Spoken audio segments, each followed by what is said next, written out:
And here is the news at noon. First, the highlights. The Lagos State Fiscal Planning Permit Authority issues warning on power line safety violations.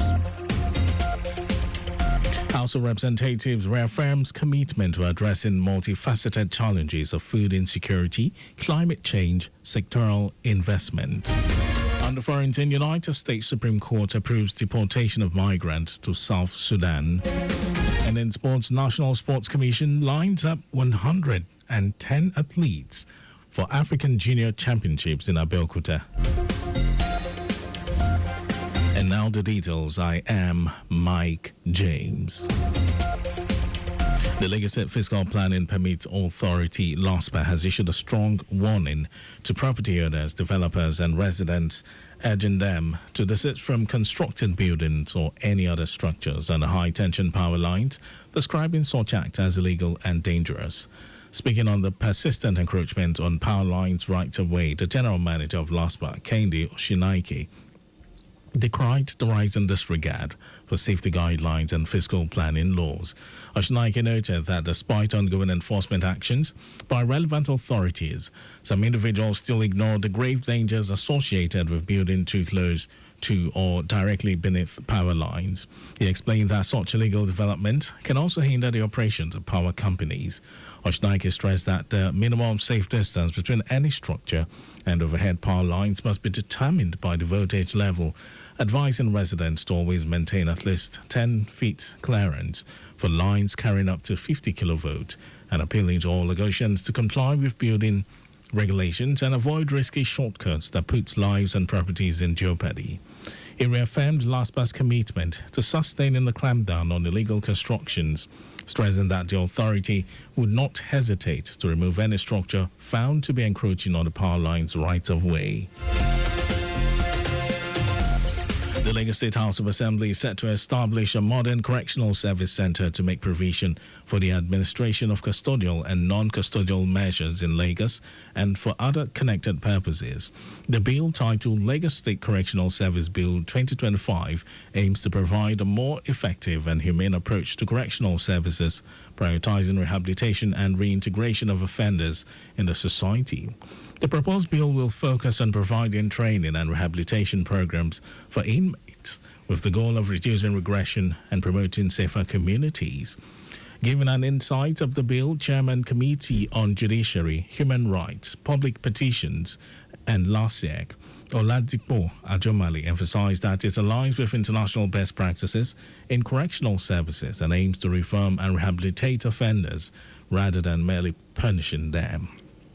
Ajomale highlighted various sections of the bill which ensures health and safety standards within which the facilities are met, adequate provision for juvenile offenders, and the use of modern surveillance technology such as CCTV installations. Given his submission, Majority Leader Noheem Adams said if passed into law, it will cater for the mental and physical welfare of inmates in prisons and as well ensure proper hygiene and adequate accommodations of prisoners. The bill was committed to the House Committee on Judiciary, Human Rights and LASIEC to report back in 3 weeks. Troops of Operation Delta Safe have recovered crude oil and petroleum products valued at over 3.5 million naira from oil thieves in the Niger Delta region within the last 3 months. According to the Defense Headquarters, the operation aimed at curbing oil theft, piracy, and pipeline vandalism has led to the destruction of over 174 illegal refining sites and the recovery of 45 vehicles used by vandals. Speaking in Abuja, Director of Defense Media Operations, Marcus Kanye, said no fewer than 12 suspects were arrested, while troops also recovered various arms, ammunition, and explosives from the criminals.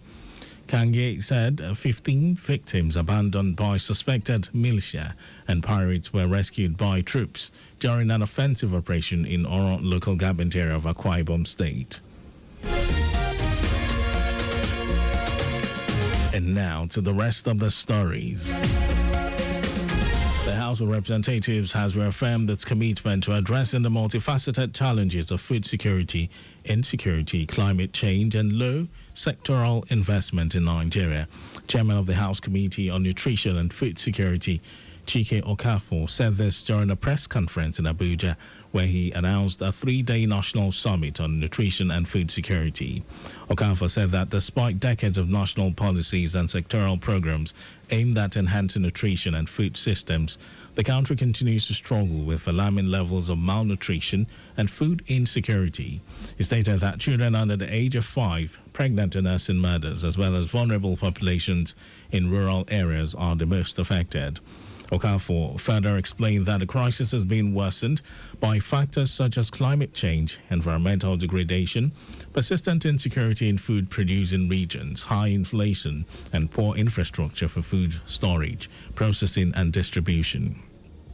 The summit is designed as a multi-sectoral and multi-stakeholder engagement platform to bring together relevant actors from the executive and legislative branches across federal, state, and local levels, as well as key development partners and the private sector.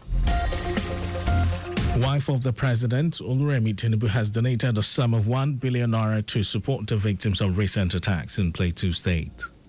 Mrs. Tinubu, who visited Plateau State to commiserate with the government and people of the state over the killings and displacements, made the donations through her pet project, the Renewed Hope Initiative, RHI.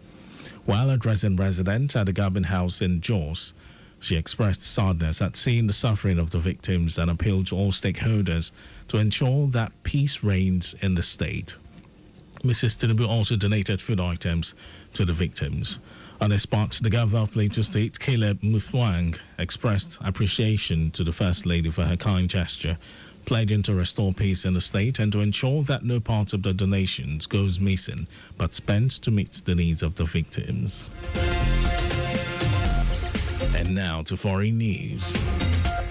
The United States Supreme Court has given a green light for President Donald Trump's administration to deport a group of migrants stranded at an American military base in Djibouti to war-torn South Sudan. The decision by the conservative-dominated top courts comes 10 days after it cleared the way for the Trump administration to deport migrants to countries that are not their own.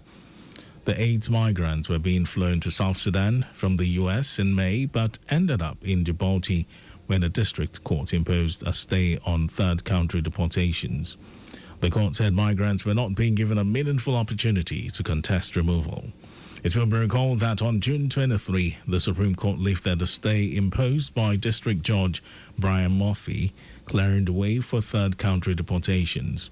The U.S. authorities have said that the 8 men from Myanmar, 2 from Cuba, and 1 each from Vietnam, Laos, Mexico, and South Sudan are convicted violent criminals.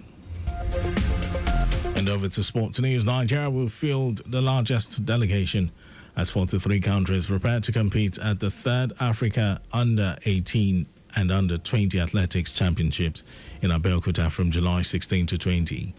Organizers have confirmed the participation of 937 athletes and officials for the 5-day event, which will see some of the continent's brightest young talents compete at the refurbished MKO Abiola Sports Arena.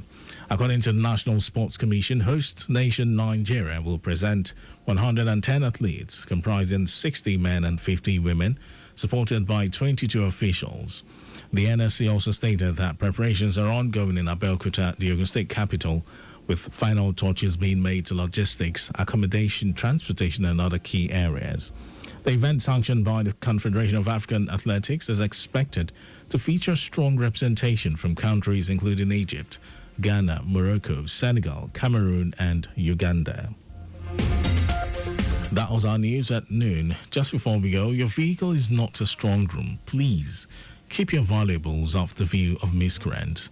You can follow us and like all our various social media platforms. X, Traffic Radio 961.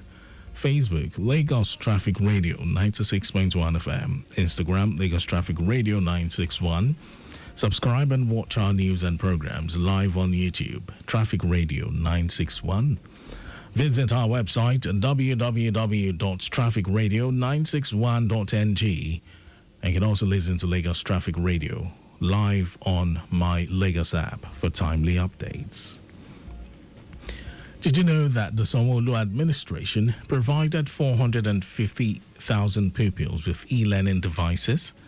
You can get more details on the Lagos State Government website. And to end the news, here are the highlights of the major stories. The Lagos State Fiscal Planning Permit Authority, LASPA, has issued a strong warning to property owners, developers and residents, urging them to desist from constructing buildings or any other structures under high-tension power lines, describing such act as illegal and dangerous. The House of Representatives has reaffirmed its commitment to addressing the multifaceted challenges of food security, insecurity, climate change and low sectoral investment in Nigeria. We also told you that the United States Supreme Court has given the green light for President Donald Trump administration to deport a group of migrants stranded at an American military base in Djibouti to war-torn South Sudan. And in sports, Nigeria will field the largest delegation as 43 countries prepare to compete at the 3rd African Under-18 and Under-20 Athletics Championships in Abeokuta from July 16 to 20. And for contact with the newsroom, send a message to info@trafficradio961.ng. And that ends the news broadcast. It was compiled by Adeswai Joyika. Thank you for listening, Lagos. My name is Mike James. Beautiful afternoon to you. So all those guys